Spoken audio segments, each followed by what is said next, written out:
Aláròyé máa wí o. Ọlọ́pàá mú àwọn ọmọ ẹgbẹ́ òkùnkùn 8, èèyàn 2 ni wọ́n pa nílọrin.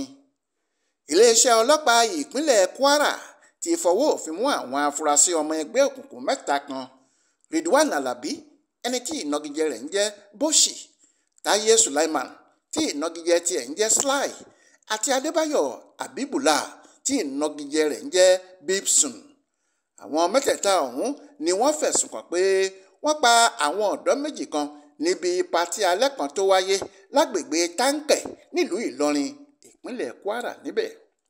Gẹ́gẹ́ bí kọmíṣánná ọlọ́pàá ní Kwara Victor Ọláìyá ṣe sọ, lásìkò tí patí alẹ́ ń lọ lọ́wọ́ nínú hòtẹ́ẹ̀lì kan tí wọ́n ń pè ní Insomnia tó wà lágbègbè Táǹkẹ̀, làwọn ọmọ ẹgbẹ́ òkùnkùn mẹ́tẹ̀ẹ̀ta yìí kọlu àwọn 2 kan: Hussaini Usman, ẹni ọdún 22, àti Sulaiman Garba, ẹni ọdún 25, tí wọ́n sì pa wọ́n dànù bí adìyẹ.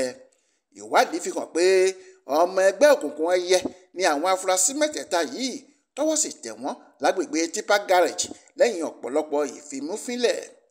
Ọláìyá tẹ̀síwájú pé lára àwọn ẹrù òfin tí wọ́n bá lọ́wọ́ àwọn afurasí ọ̀daràn ọ̀hún ni ìbọn àgbélẹ̀rọ kékeré kan, àáké kan, ìbọn kátírìjì kan àti mọ́tò ayọ́kẹ́lẹ́ 2 tí wọn ò tí ì gba nọ́mbà sí, táwọn mẹ́tẹ̀ẹ̀ta sì jẹ́wọ́ pé lóòótọ́ làwọn jẹ̀bi ẹ̀sùn ṣíṣe ẹgbẹ́ òkùnkùn àti ìpànìyàn tí wọ́n fi kàn wọ́n.